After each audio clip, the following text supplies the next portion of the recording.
네, 안녕하세요. 닥터스입니다. 자, 지난 시간에 이어서 지난 시간에 HTML에 대해서 거의 다 얘기한 것 같아요.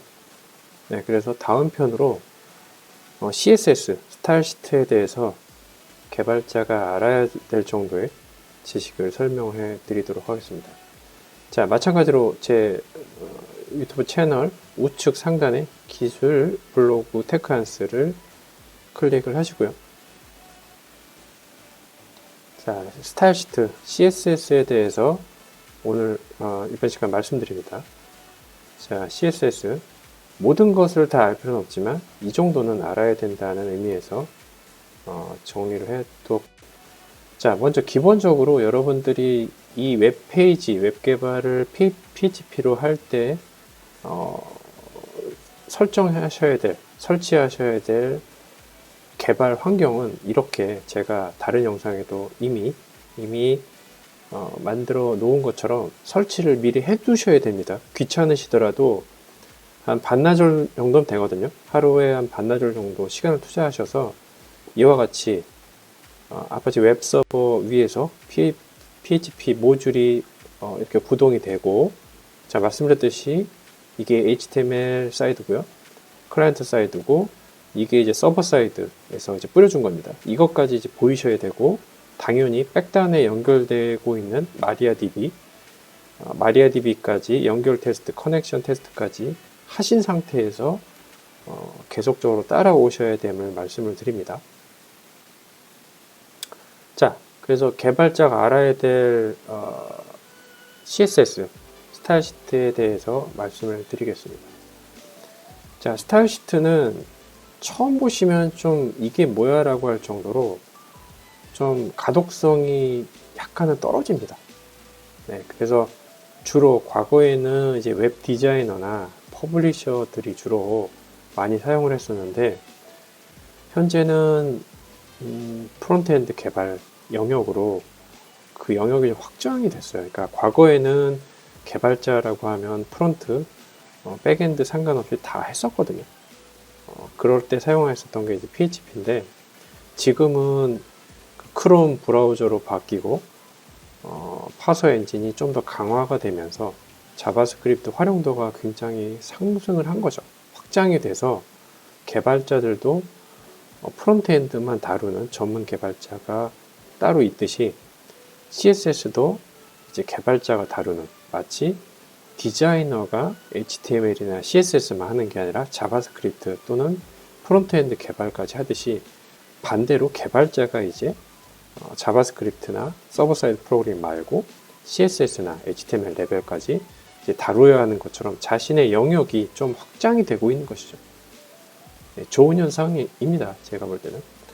자, 그래서 CSS는 이런 형태로 구성이 되는데, 먼저 바로 뭐 이론 아닌 이론으로 가기보다는 저번 시간처럼 좀 내용을 확인을 해보면서 가겠습니다. 그래서 저번 시간에 했었던 게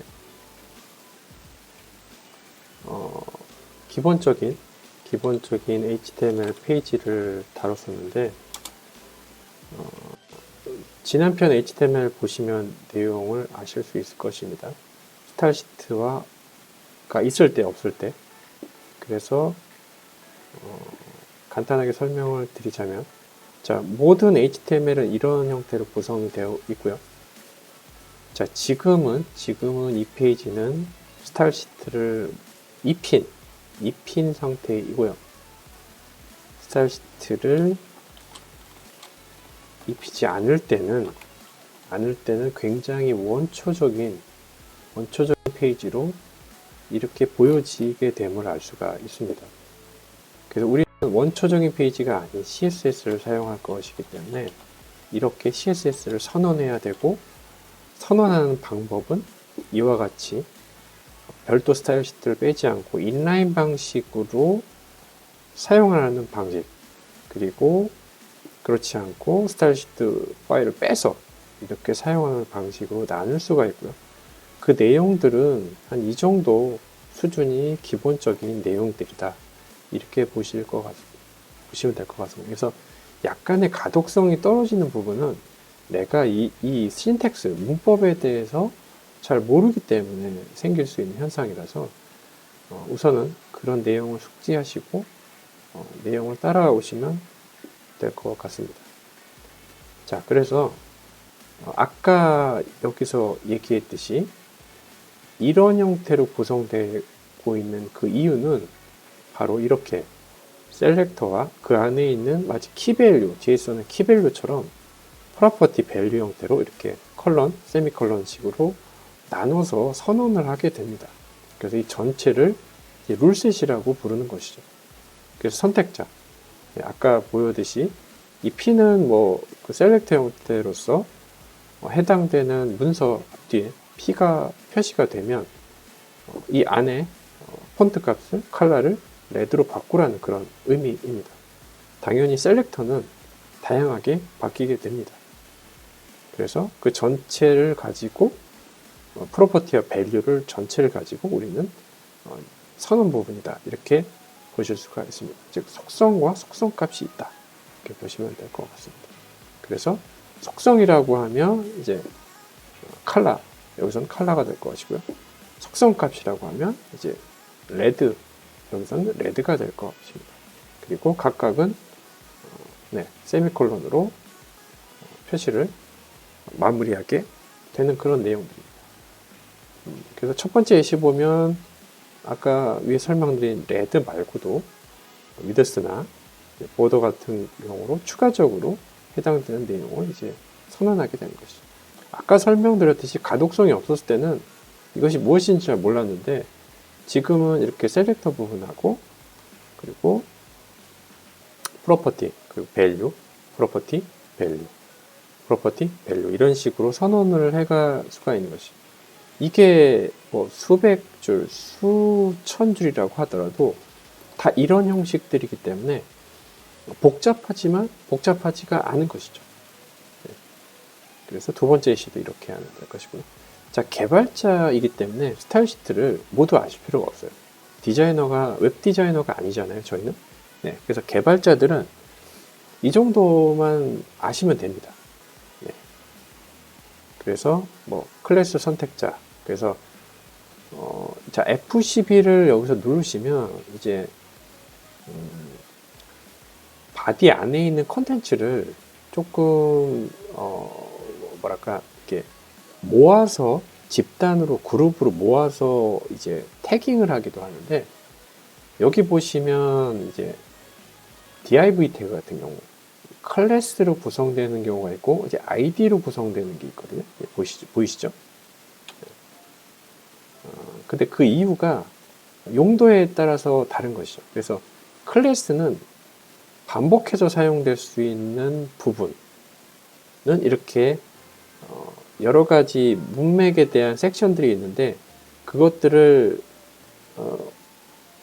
공통으로 사용하기 위해서 클래스라는 것을 사용을 합니다. 그래서 여기 보시면 이 T블로그에 있는 이 div에 있는 클래스지만 메뉴 언더바 툴바라는 게 많은 div에서 공통적으로 자주 사용되고 있는 이유가 그런 섹션들은 저 특정 클래스, div 클래스를 쓰겠다는 의미거든요.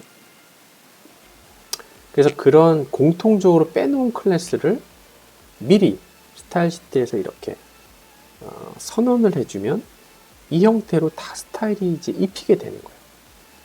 그래서 이렇게 사용을 한다 하시면 되고, id도 동일한 형태지만 id는 반복적인 사용이 안 되고 단 한 번만 사용을 하게 됩니다. 그래서 지금 우측 보시면 div id라고 표현되어 있는 부분들은 t스토리, etc 레이어, t스토리 sns 레이어 하나만 선택을 할 수가 있는 거예요. 그러니까 고유하게 하나만 선택을 해서 사용할 수 있는 거죠.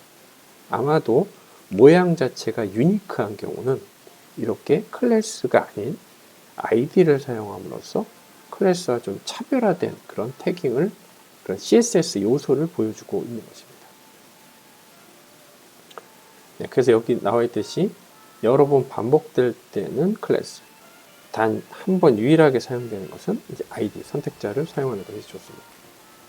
그래서 아까 말씀드렸듯이 이런 스타일 시트의 내용은 이렇게 셀렉터와 이제 프로퍼티 그리고 밸류 형태로 이렇게 사용을 할 수가 있는 것입니다.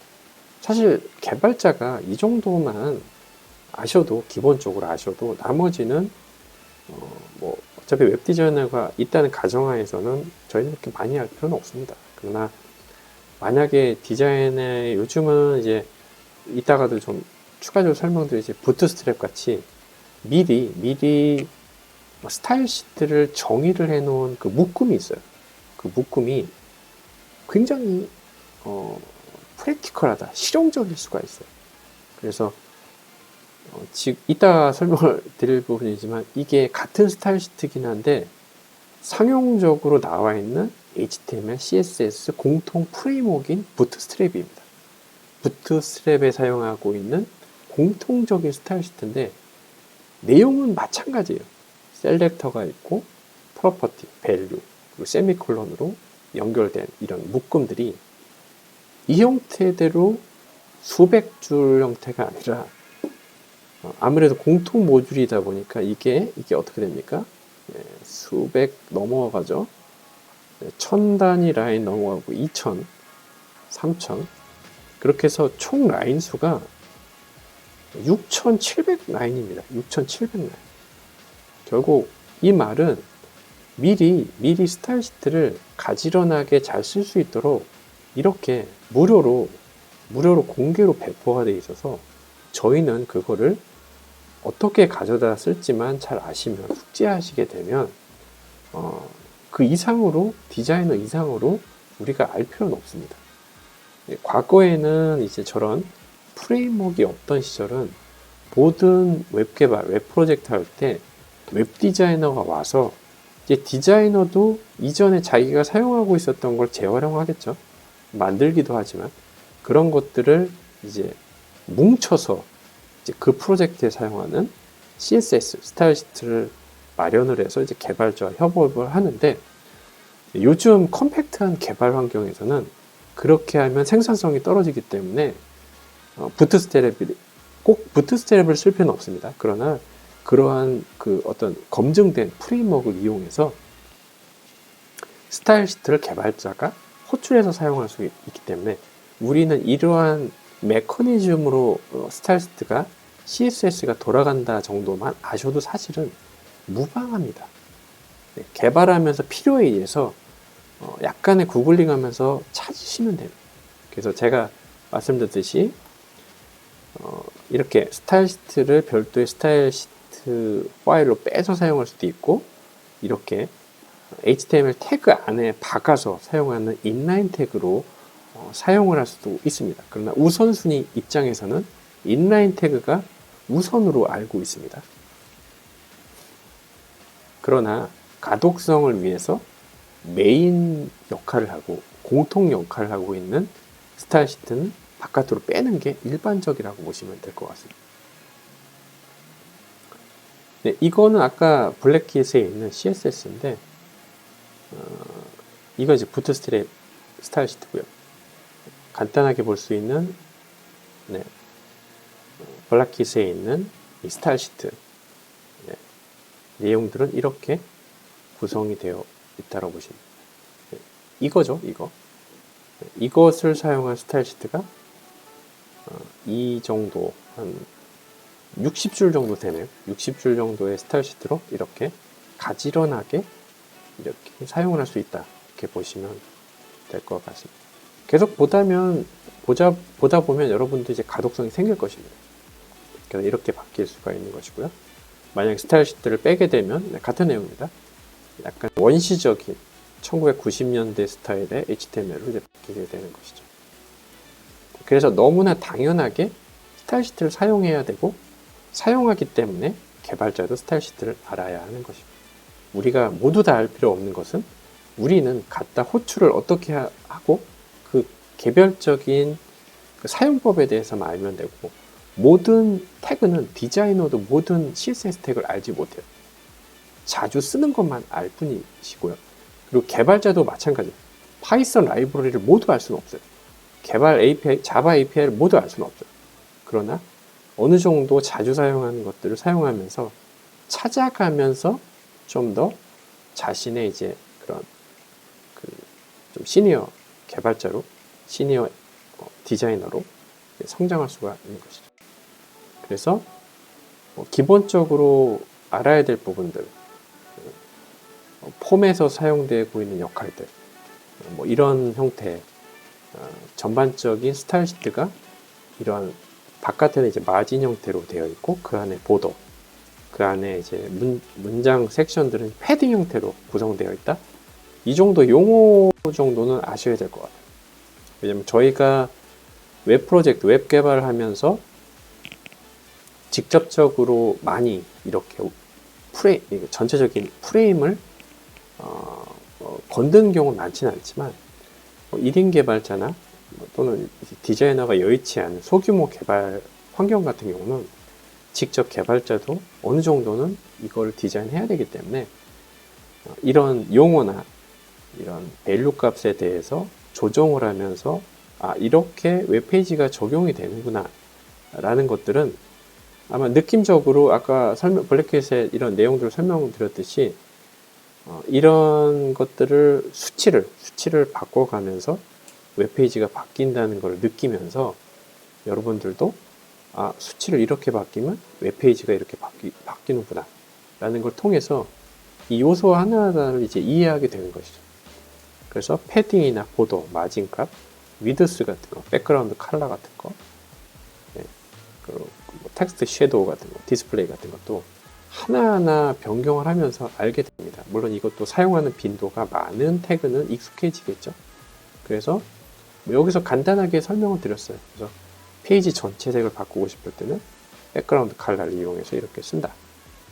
그리고 바디 외부를 정렬할 때는 이런 식으로도 인라인 태그 형태로 사용을 한다.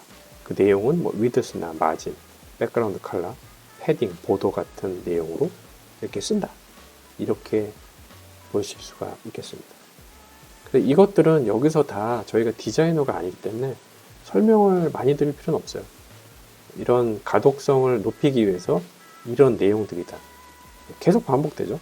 셀렉터와 프로퍼티, 밸류, 세미콜론, 프로퍼티, 밸류, 세미콜론으로 계속 반복되는 거예요. 그래서 그런 내용들이고요. 이미지 가운데 정렬하기도 이렇게 미리 메인 스타일 시트에서 이렇게 정의를 해두면 이미지를 올릴 때마다 우리가 이미지를 센터로 조정하는 태깅을 할 필요가 없는 거죠. 그냥 올리면 그냥 이미지 태그를 갖다가 쓰게 되면 무조건 그 이미지는 가운데 정렬하기가 되게 되는 것입니다. 네, 그래서 CSS에 대해서 좀 더 관심이 있으신 분들은 좀 더 찾아보셔서 공부를 하셔도 좋을 것 같아요. 네, 그래서 계속 설명될 부분입니다. 그래서 인라인 태그 형태로 쓰고 싶다 그러면 이렇게 태그를 집어넣게 되면 해당되는 페이지에 대한 헬로 월드가 이렇게 빨간색으로 바뀌게 됩니다. 네. 그래서 이렇게 컬러 레드 그리고 백그라운드 컬러를 바뀌게 되면 이렇게 브라우저에서 보이는 것이고요. 폰트 사이즈가 30포인트로 조금 픽셀로 바꾸게 되면 글자색이 좀 커지게 되고요.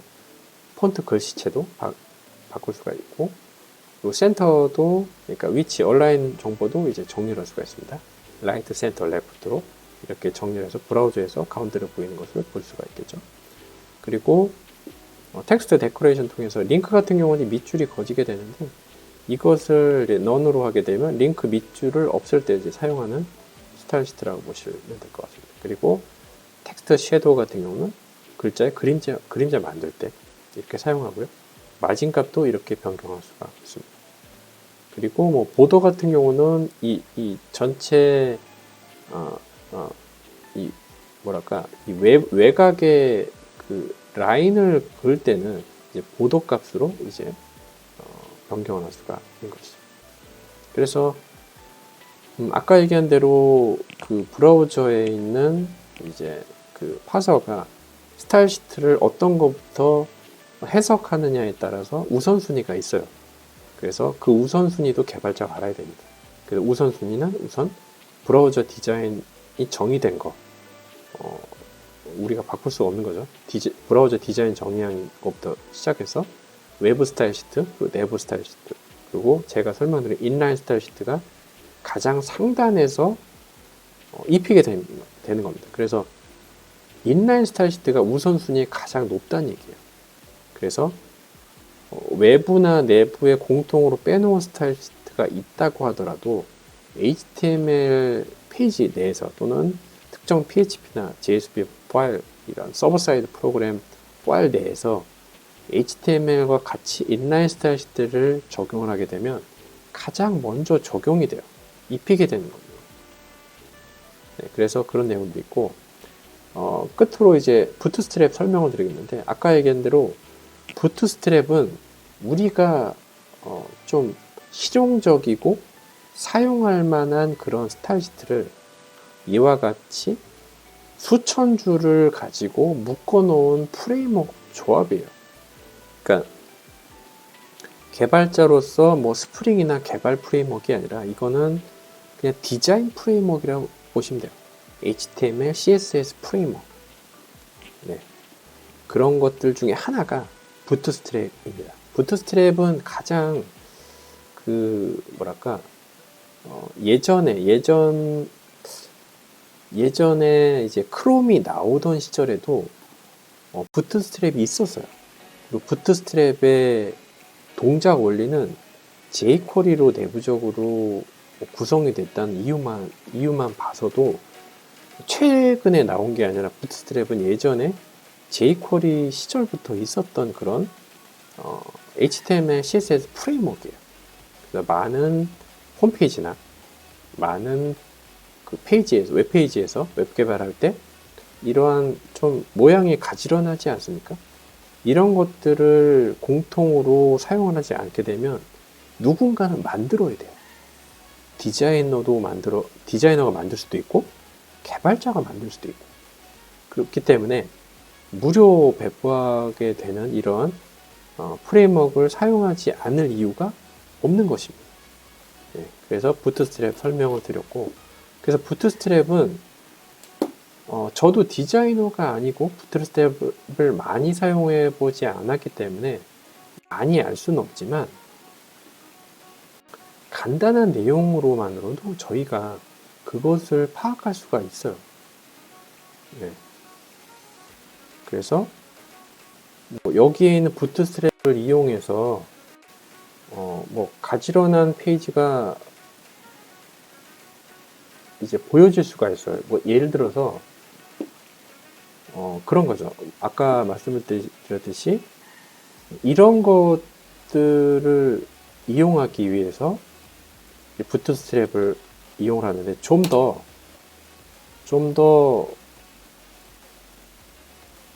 사인가요? 네, 좀 더 우리가 HTML을 만들 때보다는 좀 더 가지런한 프레임이지 않습니까? 자체가 버튼도 그렇고 이 레이아웃이라든지 이게 이 내부 내비게이션 그 메뉴바인데 우리가 이것들을 개발자 입장에서 만들기에는 너무나 못 만든다는 건 아니지만 시간적으로 너무나 많이 들기 때문에 지금 이 보여지고 있는 페이지가 부트스트랩 CSS 프레임워크를 이용해서 이제 구성한 거예요. 그래서 내용도 그렇게 복잡하지 않습니다. 그냥 저희는 그런 여기서 말하는 아까 설명드렸지만 클래스라고 하고 있는 그런 묶음들을 여기 선언되고 있는 부트스트랩에 있는 자바스크립트를 이용해서 단지 호출만 했을 뿐이에요. 네. 이렇게 보면 그렇게 많은 태깅이 들어간 것 같지는 않은데 원시적인 HTML이 아니라 좀 더 가지런한 HTML을 보여지고 있다는 것 자체가 부트스트랩 라이브러리인 이 bootstrap.js라고 하는 스타일 시트를 이용해서 가져다가 사용을 한 것이죠. 내비게이션이라든지 버튼이라든지 div에서 그런 해당되는 클래스들을 이렇게 호출해서 가지런하게 사용한다고 하는 것, 그게 바로 부트스트랩의 시작인 것이죠. 그래서 저희가 개발자들이 그것들을 다 알 필요는 없어요. 하지만 부트스트랩에 실제 해당되는 페이지에 가보면 어떻게 사용해라 라고 나와 있고 부트스트랩에서 HTML을 사용하기 위한 기본 템플릿도 이렇게 제공을 합니다. 그래서 개발자들은 개발하기 전에 먼저 HTML 이렇게 카피를 해서 여기서부터 이제 개발하기 시작하면 되는 것입니다. 그래서 다양한 부트스트랩에 있는 컴포넌트라고 얘기할 수 있을까요? 이런 다양한 요소들을 내 입맛에 맞게 사용을 할 수가 있는 것이고, 이것들은 비단 부트스트랩이라고 하는 프레임워크 이름으로 이걸 꼭 사용할 필요는 없어요. 다른 이름으로 얼마든지 사용할 수 있는 프레임워크가 있기 때문에 여러분들이 선택해서 만드시면 됩니다. 여기까지가 스타일시트의 설명이었고요. 다음 시간부터는 이제 PHP 개발단으로 넘어가도록 하겠습니다. 자, 넘어가기 전에 이 부분 APM 프레임워크 반드시 설치해 주시기 바라겠습니다. 감사합니다.